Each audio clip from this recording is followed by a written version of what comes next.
free. Lance Lambert is going to be giving you 5 articles a week about the housing market.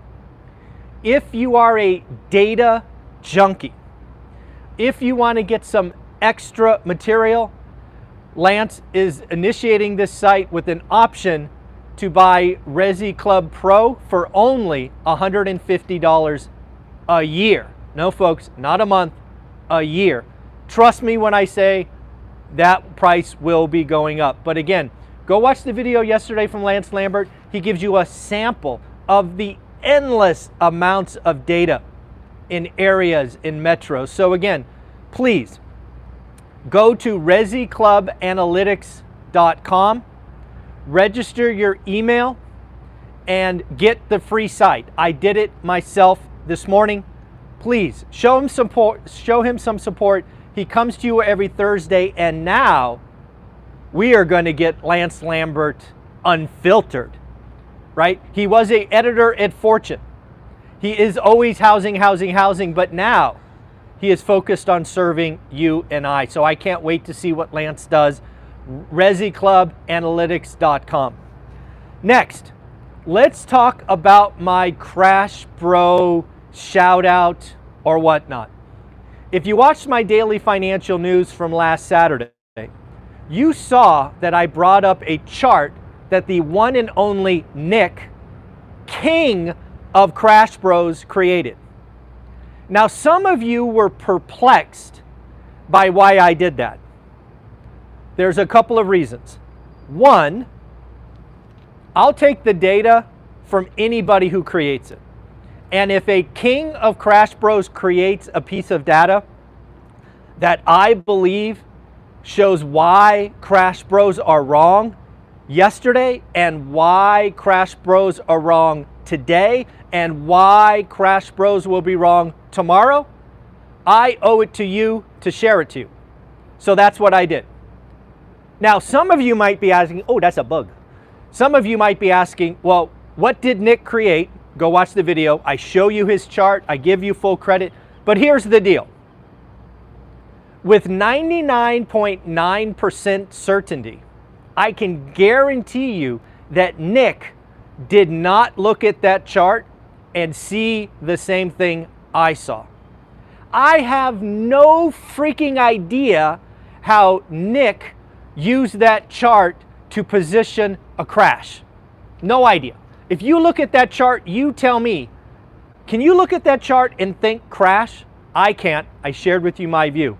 Trust me, the king of Crash Bros found a way to look at that chart and produce a crash. I, again, have no idea and frankly, no interest in his BS, his sad story, none of that. But hey, it's a pretty chart. I think it shows why Crash Bros were wrong the last 3 years, why they're wrong today, and why they will be wrong tomorrow. So again, I used their ammunition against them.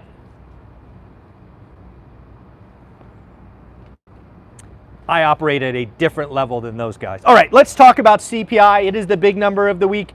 You are likely going to see some headlines that CPI came in hot. I don't really think it did.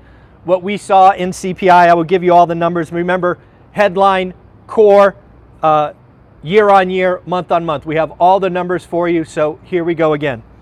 Headline, last month 3.7, expected 3.6, came in at 3.7. So slightly above expectations for the headlines. More on that in a minute. Month on month, headline, last 0.6, expected 0.3, came in at 0.4. So again, slightly above expectations. But you and I both know it is all about core. So what did core do? Again, year on year, month on month. Year on year, last 4.3, expected 4.1, came in at 4.1. Why is that important? Folks, it is about core. Core is on the trajectory that you and I want. No question about it. Look at the chart. It is trending down. And in fact, next month, it might be below 4. Shh, don't tell anyone, but it might be below 4. And then finally, month on month, last 0.3, expected 0.3, came in at 0.3. So again, core is behaving as expected. A headline was slightly higher, mainly because of gas. And if you don't know about gas, folks, we talked about this with Dan Bird on Sunday. Gas, aka energy, has rolled over. Unfortunately, it rolled over late in the month, so it wasn't captured in the data, but it will be captured next month. Now let's talk about shelter. Again, I have said it is a mathematical certainty that shelter inflation will roll over. I've also said that shelter inflation will roll over slower than we like. Here is an example of that. Did you know that shelter still made up 65% of the inflation that was reported this morning? Yes, folks, 65%. Now, some of you might be asking, Michael, what the heck? You told me it was going to roll over. Folks, come on now. Let's remember where we've been. Just a month ago, it might have been 2 months ago, but I think it was a month ago, shelter inflation was 90% of the inflation reported. So it is rolling over. It's just slow. Remember how shelter is calculated. It is a 12-car roller coaster. So we have the first car over the mountain. Now we have the second car over the mountain. We still have 10 cars to go. That's just how this backward-looking, slow-moving inflation is calculated. But trust me, cart 3 will go over next month. Cart 4, the month over that. And by the time we get to month 6 or month 7, when we're past 50%, it will look better. Remember, for a year now, I've been reminding you we have three components of inflation. There is stuff that we get in boxes from Amazon. That is over. We are seeing disinflation and in some cases deflation. 2, shelter. It is happening right now and will happen for the next several months. But there's the third one. That is services, aka wages. Excuse me. We still have some time to go. It is on a path to slow down, but it will take months, if not quarters, to work through. So again, I still see inflation rolling over, getting sub 3% as shelter becomes more meaningful, as services roll through. But that is a journey that will take us some time. So that is CPI. How about Social Security cost of living, the COLA, cost of living adjustment? It will be 3.2% this year. So if you are on Social Security, you can look for a cost of living adjustment of 3.2%. How about UAW? UAW has gone, I don't know what you want to call this, aggressive. UAW, if you remember, last Friday, they declined to add additional strikes or shutdowns at manufacturing plants because they were making progress. Well, that stopped this morning. UAW has pulled the ripcord. They have now shut down the SUV and truck plants for Ford. Why is that important? Folks, trucks and SUVs are where Ford makes their money. Now that this Kentucky plant is basically shut down, it's going to get serious. So again, the UAW strike is still going on. What has it been, a month, 3 weeks, something like that? I'm not sure how close we are to getting this resolved. How about Chipotle? Chipotle has come out and said, you know what, folks, we haven't raised prices for 13 months. Sorry to say, we are going to be raising prices again. Goldman Sachs reports next week. They have reported in earnings. I don't know, I'll call it an earnings warning. They probably wouldn't, but I'll call it an earnings warning because they said, hey, our CEO took a gamble on a company called, let me make sure I get this right, Green Sky. And now they're selling Green Sky and taking a meaningful loss. Goldman Sachs is basically retrenching and going back to what they are known for. I honestly don't know how David Solomon, which I believe is the CEO of Goldman Sachs, survives this. I don't know. He took a right turn, a pivot over the objections of his staff. He made the bet. The bet didn't pay off. I don't know how David Solomon can keep going, but that's just me. Fed meeting minutes came out yesterday, nothing really surprising. A lot of disagreement on Fed rate increase, one more or not. I think the Fed has come out pretty clearly, not raising in November. I think most don't want to raise in December. But the other thing that was clear in the Fed meeting minutes is they will not cut rates until inflation is to 2%. You and I both know if something breaks, they're cutting. I believe it is their hope, and frankly my hope, that nothing breaks and we can go all of 2024 without a cut. Let's get this behind us. Let's kill the Fed put. Let's just get back to operating with real interest rates. What else do I got for you? Oh, shelter. So we talked about shelter inflation. Again, it was 65% down from 90. Shelter is 1/3 of CPI. It came in at 7.2%.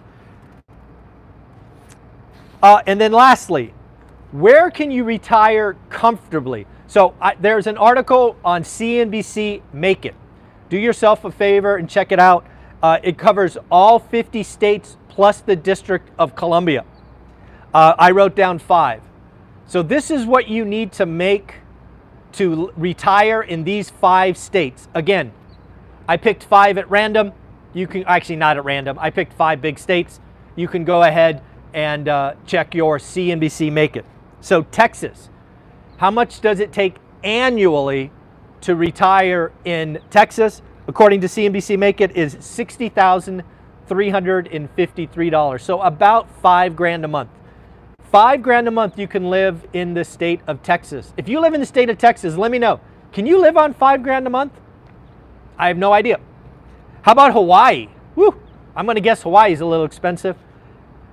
$121,228. Folks, you need $10,000 a month to retire in Hawaii, and frankly, I'm not sure that's enough. How about Florida? Everybody's moving to Florida, right? You need $68,109. $68,109. How about the great state of California, the one that I'm leaving? You need $90,399. And just because I wanted to look up a state with the lowest that I found on CNBC Make It was Alabama. There may have been others that I missed. I scrolled through it pretty early this morning. But in Alabama, all it takes to live comfortably is $56,769, folks. Yes, that's what I got for you. So again, remember, Crash Bro, Nick, yes, I get it. Some of you didn't understand. You thought I was celebrating Nick, the Crash Bro. Not only the Crash Bro, the king of Crash Bros. I wasn't celebrating Nick. I was using one of his charts to show why all Crash Bros, including Nick, are wrong. Why they have been wrong, why they are wrong, why they will be wrong tomorrow. If you don't know what I'm talking about, go check out the daily financial news from Saturday. I have no idea what date that was. Saturday the 7th, 8th, 9th, something like that. Go check it out. I actually show Nick's chart. I took Nick's chart and made Nick look stupid. That's what I did. I wasn't celebrating Nick. Come on. I wasn't doing that. Alrighty, folks, I'm at Flip Hacking Live. I'm speaking today. It's going to be amazing. It's going to be a lot of fun. And I get to hear from Bruce Norris. Bruce Norris, if you don't remember, is the key figure in One Rental at a Time, my first book that saved Olivia and I. I want to know what Bruce Norris thinks about today's housing market. I've got my notebook ready, right? The Do the Work notebook. I'll be taking plenty of notes. If you're here, make sure we take a selfie. Make sure I autograph your book if you bring it with you. You guys have an amazing day. Please show Lance some love. Sign up for his free newsletter, ResiClubAnalytics.com. Please go to his site. He has left fortune. He's taken some risks for the little guy. One rental at a time is about the little guy. We're trying to get to 4 or 10 rental properties. Let's show Lance some love. ResiClubAnalytics.com. Take care. Bye-bye.